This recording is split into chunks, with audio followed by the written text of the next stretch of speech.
Sou Mia Carter, tenho 34 anos e aprendi da maneira mais difícil que, às vezes, as feridas mais profundas não vêm de estranhos. Elas vêm das pessoas que deveriam te amar mais. Meu pai, Daniel Carter, era o tipo de homem que construiu sua identidade com base na disciplina, tradição e orgulho. Durante 42 anos, ele trabalhou na mesma empresa de engenharia aeroespacial, passando de desenhista júnior a CEO. A empresa era sua vida. Seus 2 filhos, meus irmãos, eram seu legado. E eu apenas estava lá. Um dia antes da festa de aposentadoria dele, fiquei em frente ao espelho do banheiro ensaiando um discurso que eu nem sabia se queria fazer. Algumas palavras educadas, um brinde, talvez algo neutro, seguro, esperado porque foi assim que vivi a maior parte da minha vida, tentando não dar a ele mais motivos para se decepcionar comigo. Atrás de mim, refletida no espelho, a caixa de presente estava sobre a comoda, embrulhada em papel azul marinho com uma fita prateada, discreta e elegante. Dentro havia algo pequeno, mas significativo. Pelo menos para mim. Enquanto repetia minhas falas, não conseguia me livrar da sensação de que algo estava errado. Que, não importava o que eu dissesse, não faria diferença. Porque, não importava o que eu fizesse, nunca fazia.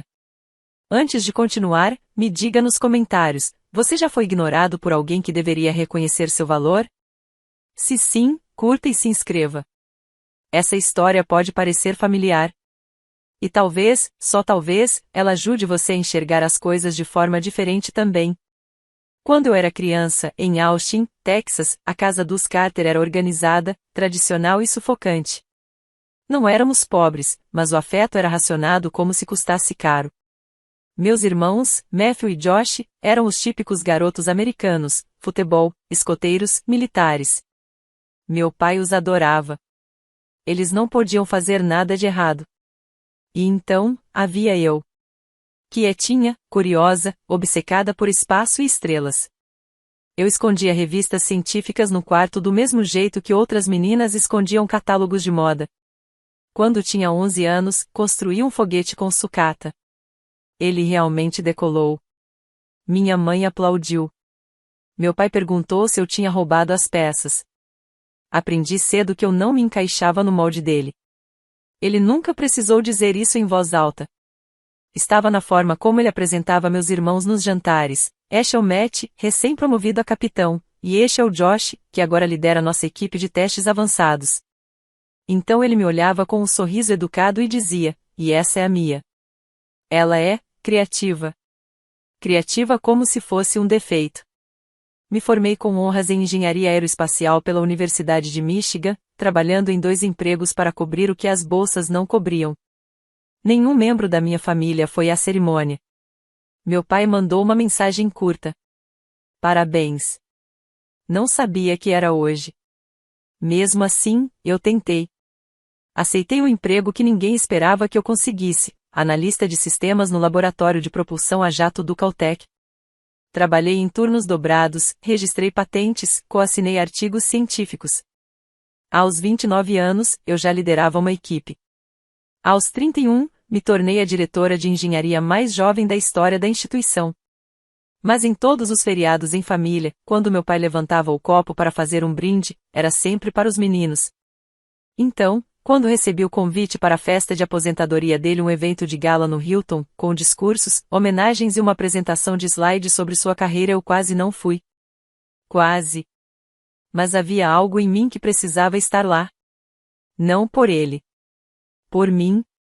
Naquela semana, voei de volta para Austin, me hospedei num hotel no centro e tentei ensaiar algo neutro, algo que não causasse atrito, algo que não doesse. Porque o que eu não contei a ninguém, nem mesmo ao meu terapeuta, foi que eu ainda carregava aquela esperança tola dentro de mim. Que talvez, só talvez, aquela fosse a noite em que ele finalmente dissesse algo diferente. Algo verdadeiro. Em vez disso, a noite acabaria comigo entregando a caixa embrulhada e indo embora para sempre. Mas ainda não. Ainda era só um ensaio. E eu ainda acreditava, de um jeito quase ingênuo, que talvez, se eu dissesse as palavras certas, usasse o vestido certo, sorrisse do jeito certo, eu pudesse reescrever a história.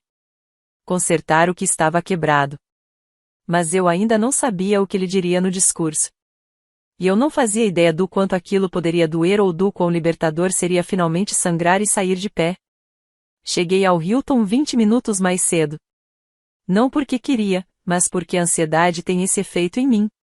Eu sempre compenso demais. O manobrista estendeu a mão para pegar as chaves e eu hesitei. O Tesla preto não era chamativo pelos padrões de Los Angeles, mas, na minha família, gritava a menina da tecnologia se esforçando demais. Mesmo assim, entreguei as chaves e entrei. O salão de festas já estava meio cheio. Mesas redondas cobertas com toalhas de linho branco, arranjos florais altos o bastante para atrapalhar conversas, garçons deslizando como sombras. Uma apresentação de slides da carreira do meu pai passava em looping atrás do púlpito. O rosto jovem dele preenchia a tela gigante, em pé ao lado de protótipos de foguetes, apertando a mão de generais, entregando prêmios a outros engravatados como ele. Não havia fotos de família na montagem. Nenhum aniversário de infância, nenhum Natal, só ele, sempre ele, em poses poderosas em tons de cinza como se qualquer traço de emoção fosse uma ameaça ao seu legado. Fiquei perto da entrada, procurando rostos familiares. Minha mãe me viu do outro lado do salão e acenou. Um gesto rápido, discreto, como quem não quer chamar atenção. Ela sempre teve esse jeito de me apoiar silenciosamente, dos cantos. Olha só quem apareceu, ouvi uma voz atrás de mim. Matthew. Parecia um político em campanha. Terno sob medida, dentes perfeitamente alinhados, bronzeado artificial. Josh veio logo atrás, me lançou um aceno rápido enquanto ajeitava a gravata. Mia, disse Matthew, me puxando para um abraço que parecia uma transação comercial. Ainda trabalhando com a NASA, SpaceX ou sei lá o quê. Ainda no JPL, respondi, com a voz neutra. Ah, o lugar do telescópio, completou Josh. Papai sempre diz que aquilo é mais um clube de ciências do que engenharia de verdade. Dei um sorriso forçado e respondi. Bem, nós ajudamos a pousar um rover em Marte, então acho que estamos fazendo algo certo. Eles riram não de forma grosseira, mas com aquele desprezo leve, sutil, e logo se afastaram para cumprimentar outro grupo de convidados. E assim, de repente, eu estava de volta ao ensino médio, invisível. A garota com o tipo errado de ambição, com o tipo errado de sonho. Um garçom passou com uma bandeja de taças de champanhe. Peguei uma. Do outro lado do salão, avistei meu pai imponente, sereno, usando um terno azul marinho escuro. Estava cercado de executivos e antigos colegas, sua risada alta preenchendo o espaço, os gestos expansivos. O rei aposentado recebendo seus súditos. Esperei por um olhar. Ele não olhou para mim. Olhou para meus irmãos. Colocou a mão no ombro de Josh, fez um gesto de orgulho. Depois, olhou para minha mãe e até lhe deu um beijo raro na bochecha. E quando o organizador do evento pediu que todos se sentassem, ele nem percebeu que eu ainda estava ali, parada à margem do salão, em silêncio, tentando decidir se deveria ter vindo. No momento em que me virei para sair, senti um leve puxão no braço. Mia. A voz da minha mãe era suave, mas firme. Por favor, não vá. Ele vai dizer alguma coisa. Ele precisa dizer. Esta noite é sobre todos nós. Eu queria acreditar nela. Queria acreditar que, só desta vez, ele reconheceria mais do que seus 2 filhos homens e suas condecorações militares. Que talvez, depois de tudo, ele diria meu nome com orgulho. Mas então as luzes se apagaram e o mestre de cerimônia subiu ao palco. Senhoras e senhores, esta noite celebramos um titã da indústria, um homem que dedicou mais de 4 décadas ao avanço aeroespacial. Por favor, recebam com uma salva de palmas o único e inigualável Daniel Carter. Os aplausos explodiram. Meu pai entrou no palco acenando como um senador, fazendo uma pausa dramática antes de começar a falar. Obrigado. Obrigado. Ele começou. Esta tem sido a jornada de uma vida. E eu não estaria aqui sem o apoio da minha incrível família. Endireitei a postura. Ele sorriu. Meus filhos, Matthew e Josh, sempre me orgulharam. Ambos seguiram meus passos. Ambos escolheram servir, liderar, construir. Tudo o que conquistei, devo a eles. Eles representam o nome Carter com força e honra. Mais aplausos. Algumas pessoas se levantaram para bater palmas. Então, o tom da voz dele mudou. Ficou suave, quase nostálgico. Nem toda criança tem o que é preciso. E tudo bem. Nem todo mundo é feito do mesmo tecido. Alguns se perdem no caminho. Ele não disse meu nome. Não precisava. Senti o sangue sumir do meu rosto. As palavras tinham um frio absoluto, a crueldade calculada que só a humilhação pública pode oferecer. Minha filha nunca teve o que é preciso. Foi isso que todos ouviram. Ou pelo menos foi isso que entenderam. E então veio o riso contido, educado, mas afiado. Mais doloroso do que qualquer silêncio. Levantei. Todos os olhares se voltaram para mim. Caminhei lentamente, não até o palco, mas até a beira dele. Segurava a pequena caixa embrulhada em azul marinho com as duas mãos. Minha voz não tremeu. Do seu maior fracasso disse, com calma, entregando o presente. Aproveite sua aposentadoria. E me virei, os saltos estalando sobre o mármore polido. Nenhuma parte de mim correu, hesitou ou se encolheu. Não olhei para trás. Também não fui direto para casa depois que saí do salão de baile. Em vez disso, estacionei em um canto tranquilo da garagem do hotel. Motor desligado, mãos ainda congeladas no volante. Meu peito estava apertado, mas não era mais pânico. O que eu senti agora era algo mais lento, mais frio. Como estar do lado de fora, numa tempestade de neve que você viu se formando por anos, e só agora decidiu sair dela. No banco do passageiro, minha bolsa de noite vibrava sem parar. Uma mensagem da minha mãe. Outra da Sofia, minha melhor amiga da faculdade, a mesma que tinha me implorado para não ir à festa, para evitar tudo aquilo. E depois mais uma. O que tinha na caixa? Era do Josh. Não respondi. Nem abri as mensagens. Porque, de algum jeito, eu sabia que o verdadeiro momento ainda estava se desenrolando ali dentro daquele salão. O lugar que eu havia deixado, mas do qual ainda não tinha saído por completo. Eu sabia que meu pai não abriria a caixa ali, diante de todos. Nunca. Ele era cuidadoso demais com a aparência. Calculado demais. Mas a curiosidade sempre foi seu ponto fraco. Porque, se havia algo que Daniel Carter odiava mais do que a fraqueza, era perder o controle. Não levaria mais que 10 minutos. A caixa era pequena. Dentro, havia apenas uma fotografia emoldurada. Uma que ele provavelmente nem lembrava que existia. Uma cópia que eu guardei numa pasta surrada, escondida no fundo do meu armário, por mais de 20 anos. Era uma foto nossa. Eu tinha 12 anos. A imagem foi tirada numa feira de ciências local.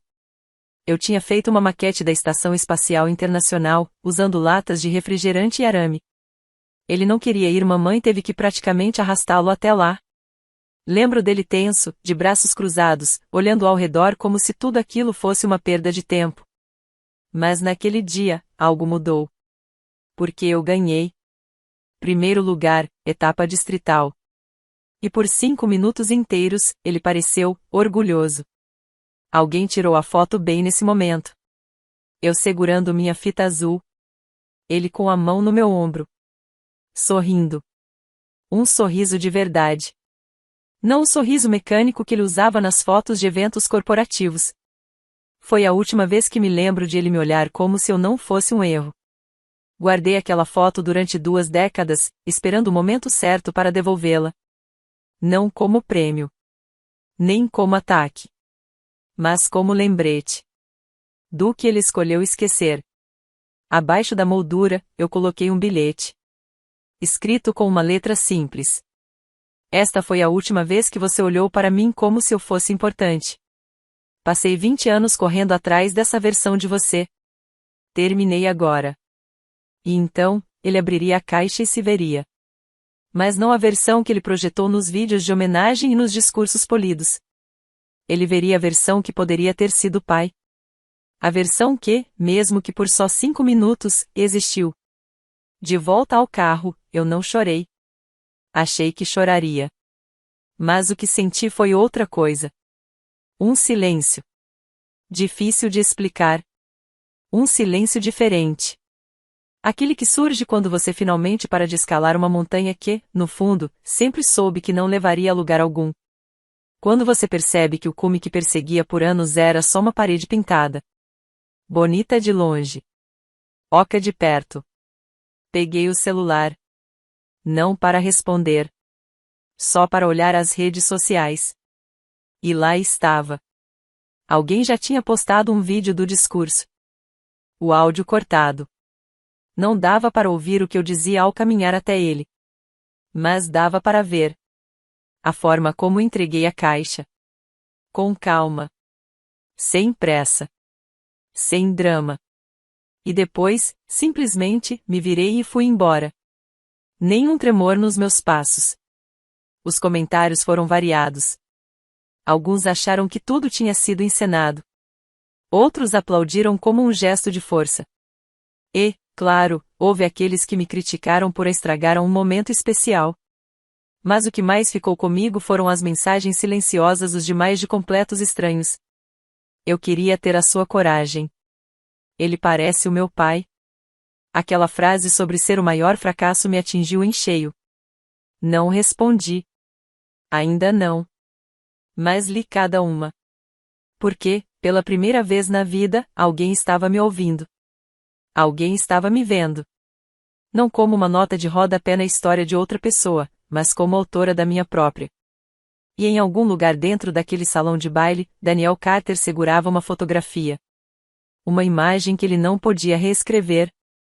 A imagem de uma garota que ele havia descartado. E a versão dele mesmo que havia enterrado. A primeira ligação veio pouco antes da meia-noite. Deixei tocar.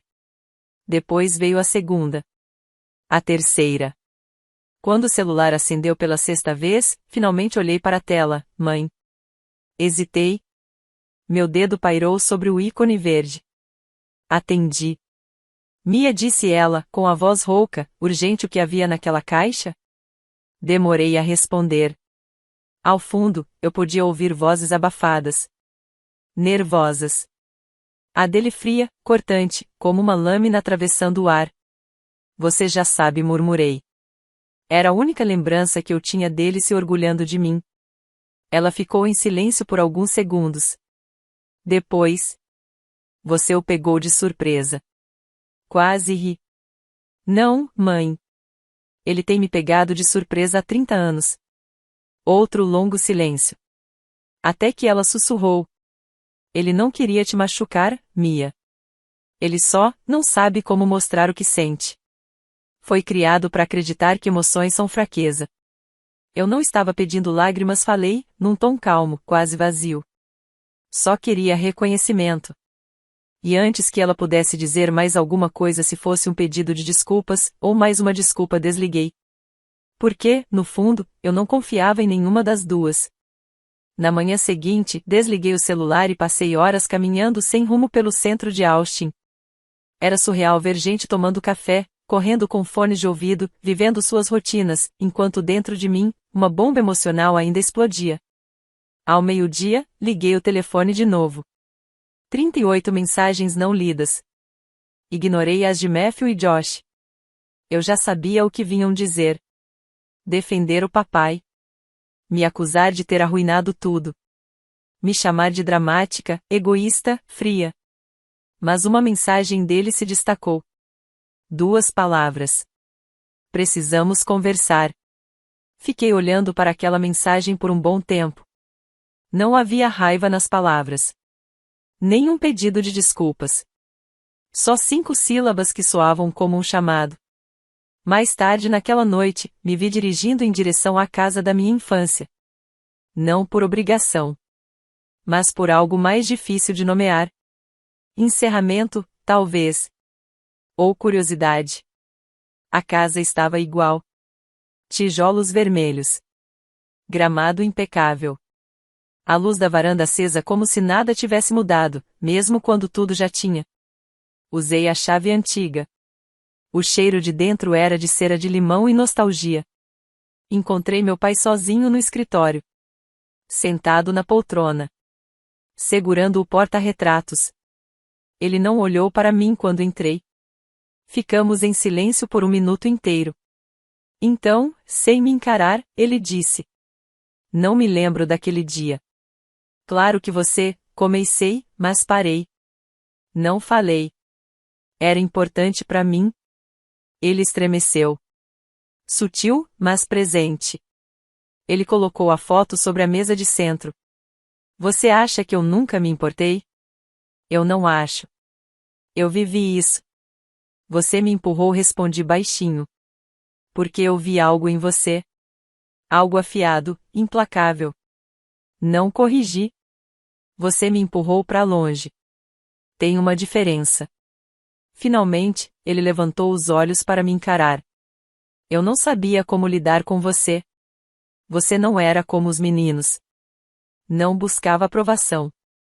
Você a desafiava. Você me desafiava. Cruzei os braços.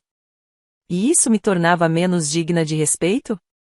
Ele hesitou, como se a resposta fosse mais complexa do que estava preparado para admitir em voz alta. Você me lembrava do seu avô, disse, por fim. O jeito como questionava tudo. Como odiava a tradição. Ele também nunca me aprovou. E lá estava. A herança do ressentimento, passada de pai para filho como um testamento invisível. Afundei na beirada do sofá, subitamente exausta. Então eu passei a vida sendo punida por algo que não tinha nada a ver comigo. Você nunca foi um fracasso, Mia, disse ele. Eu só não sabia como criar uma filha como você. Você não tentou, respondi. Só me ignorou até eu parar de tentar ser vista. Ele me olhou de novo. Mas, desta vez, realmente me olhou. Hoje, eu te vi. Só não sabia o que fazer com o que via. Foi o mais próximo de um pedido de desculpas que ele conseguiu chegar. E, estranhamente, foi o suficiente. Não porque consertasse tudo, não consertava. Mas porque, naquele instante, entendi que passei a vida tentando conquistar algo que ele nunca foi capaz de oferecer. E essa falha não era minha. Era dele. 2 semanas se passaram até que eu percebesse, de verdade, que o peso que eu carregava havia desaparecido. Não diminuído. Não colocado de lado por um tempo. Desaparecido. Não foi embora com um grito dramático, nem com um confronto épico. Foi embora em silêncio, como um inquilino que passou anos escondido nos cantos da minha alma e, sem aviso, fez as malas no meio da noite. A necessidade de aprovação. A dor do reconhecimento negado.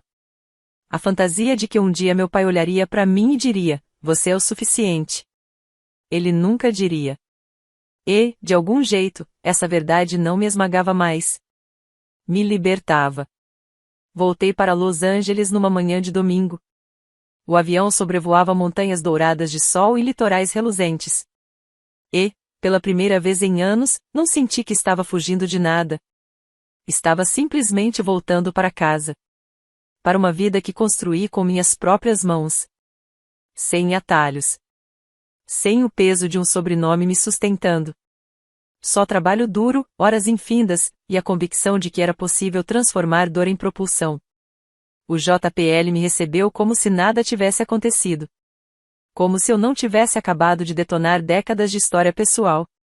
O laboratório estava em plena atividade, se preparando para o lançamento de um novo conjunto de satélites que analisariam padrões de radiação no espaço profundo. Eu estava à frente da análise de risco e dos sistemas. E, mesmo com a intensidade do trabalho, sentia que aquilo me ancorava. Certa tarde, uns 10 dias depois do meu retorno, a chefe da minha divisão passou pelo meu escritório. Ainda pronta para a palestra principal no mês que vem? Perguntou. Pisquei. O STEM Summit. Ela assentiu. Você é a primeira mulher líder do JPL a ser convidada em uma década. E, com a sua trajetória, sua história pode significar muito para as mulheres mais jovens na plateia. Eu sabia exatamente o que ela queria dizer com sua trajetória. Não era sobre matemática. Nem sobre ciência. Ela se referia ao fato de eu não ter vindo dos lugares esperados. De eu ter tido que navegar por espaços dominados por homens, sem ninguém torcendo por mim ao lado. De eu ter conseguido chegar lá não por causa da minha família, mas apesar dela. Eu topo, disse. Com certeza. Naquela noite, sentei na varanda do meu apartamento, com vista para as luzes da cidade, e abri o laptop. A primeira linha do discurso veio imediatamente. Às vezes, o maior combustível para um foguete não é o fogo. É a rejeição. Falei a verdade sobre crescer numa casa onde ser filha significava ser constantemente questionada. Sobre como o brilho pode ser ignorado se não tiver o nome certo ou se não seguir as regras certas. Sobre como dói ser invisível dentro da própria família e o quanto é poderoso quando a gente finalmente para de esperar para ser vista. E terminei com a mensagem que eu gostaria que alguém tivesse me dito aos 16, aos 22, ou até aos 30. Você não é obrigada a provar seu valor para pessoas que se recusam a enxergá-la. Alguns legados valem a pena serem quebrados. E às vezes, a coisa mais revolucionária que você pode fazer é ir embora. Não com raiva. Com clareza. O vídeo daquele discurso viralizaria mais tarde. Mas isso não era o mais importante. O importante era que eu falava com verdade. Meus irmãos não me procuraram. Nem depois da festa, nem depois da repercussão. E tudo bem. Eu havia parado de correr atrás de pessoas que só me viam como um problema a ser resolvido. Minha mãe ligou algumas vezes. Nossas conversas eram cuidadosas, gentis como andar na ponta dos pés sobre gelo fino. Mas, pouco a pouco, as palavras começaram a derreter. Eu deveria ter feito mais, ela disse uma vez. Eu deveria ter intervindo. Eu sei, respondi. Mas também sei que você me amava, mesmo que nem sempre conseguisse demonstrar isso com ele por perto. O momento mais inesperado chegou pelo correio. Um envelope pequeno, sem remetente. Dentro, uma foto a mesma que eu havia dado ao meu pai. No verso, um bilhete escrito à mão, com as letras maiúsculas, precisas e contidas que eu reconheci de imediato como sendo dele. Eu não esqueci este dia. Eu só tentei. Porque me assustava o quanto eu amava essa versão sua. Você merecia mais do que eu dei. Me desculpe. Sem assinatura. Sem calor. Só isso. Fiquei olhando para o bilhete por muito tempo. Depois o dobrei e guardei na mesma gaveta onde, durante anos, coloquei todos os cartões de aniversário decepcionantes que ele me deu. Mas a gaveta não estava mais cheia de dor. Estava cheia de perspectiva. Porque às vezes o pedido de desculpas não vem do jeito que você queria. E às vezes, ele só chega depois que você deixa de precisar dele. É assim que a cura se parece. Não é limpa. Não é cinematográfica. Mas é real. E é o suficiente. Então, se você está assistindo a isso e já se sentiu invisível, um fracasso, o estranho da família, saiba. Você não precisa conquistar o amor de ninguém para merecê-lo. Ande de cabeça erguida. Siga em frente. E, se for preciso, vá embora. É curioso como os finais raramente parecem finais quando acontecem de verdade. A gente imagina que serão grandiosos, definitivos, como nos filmes. Mas, na maioria das vezes, eles chegam em silêncio. Numa terça-feira à tarde, enquanto você dobra a roupa. Ou numa manhã tranquila de domingo, quando o telefone não toca. E você percebe que está tudo bem com isso. 3 meses se passaram desde a festa de aposentadoria do meu pai. Desde a noite em que entreguei aquela caixa embrulhada. Desde que parei de me apresentar para um homem que só batia palmas para os meus irmãos. A minha história, ou pelo menos a parte dela que o mundo viu, ganhou força online. O discurso no encontro do STEM foi compartilhado por mulheres em grupos de tecnologia, escolas de engenharia, até blogs de coaching de carreira. Uma jornalista entrou em contato. Queria escrever um perfil. Não só sobre o momento viral, mas sobre o que significava crescer invisível na própria casa e ainda assim se tornar alguém digno de ser visto. No começo, hesitei. Mas logo percebi que aquela já não era mais só a minha história. Era a história de toda menina que se sentava no fundo da sala enquanto o irmão recebia os aplausos. De toda filha que ouviu que era emotiva demais, difícil demais, insuficiente. De toda mulher que trabalhou o dobro por metade do reconhecimento e mesmo assim apareceu no dia seguinte. Então eu disse sim. O artigo se chamava Um Fracasso que Construiu Isso. Começava com a cena da festa de aposentadoria, eu me levantando, entregando uma caixa para o meu pai e saindo sem dizer uma palavra. Mas o que realmente importava era o que veio depois. O trabalho. A resiliência. A escolha consciente de redefinir meu valor segundo os meus próprios termos. Um parágrafo me marcou mais do que todos os outros. Dizia: Mia Carter não queimou pontes. Ela simplesmente parou de construí-las onde elas nunca deveriam ter levado. Essa frase ficou comigo. Por anos, achei que estabelecer limites era egoísmo. Achei que me afastar das expectativas da família me tornava fria, ingrata. Mas agora eu entendo, limites não são muros. São portas. E portas servem para mostrar o que você permite entrar e o que precisa deixar do lado de fora. Pouco depois da publicação, recebi uma mensagem de um nome que, a princípio, não reconheci, Helena Carter, minha prima, filha da irmã do meu pai. Não nos falávamos há anos. Mal nos conhecíamos. A mensagem dela dizia: Li sua história. Chorei. Você provavelmente não sabe, mas meu pai me tratou do mesmo jeito. Sempre dizia que os meninos eram o futuro, as meninas, decoração. Queria ter tido coragem de fazer o que você fez. Obrigada por me mostrar que não é tarde para reescrever a história. Respondi com uma única frase. Nunca é tarde para parar de se encolher. Essa é a parte que ninguém te conta, a cura não acontece de uma vez. Não é um interruptor. É um dimmer. Alguns dias são claros. Outros, sombreados. Mas a luz vai aumentando, aos poucos. Eu ainda não tinha falado com meu pai desde o bilhete. Aquele que lhe enviou anonimamente, junto com a foto que eu tinha dado. Ele não escreveu um eu te amo. Não pediu para me ver. Mas, do jeito fragmentado dele, ele disse: Agora eu vejo. E, honestamente, isso foi o suficiente. Porque eu não precisava mais que ele dissesse as palavras certas. Eu tinha parado de esperar a permissão dele para me sentir digna. Aprendi a dizer essas palavras para mim mesma. Eu amo quem me tornei. Amo a garota que continuou aparecendo mesmo quando ninguém aplaudia. A mulher que parou de pedir para ser escolhida e começou a se escolher. Na próxima vez que fui a Austin, não era para visitar meus pais. Era para participar de um painel na universidade local. Estudantes de engenharia. Primeiras da família a entrar na faculdade. Sonhadoras de joelhos ralados e mentes brilhantes. Falei a verdade para elas. Disse que, às vezes, seu maior obstáculo é o seu próprio sobrenome.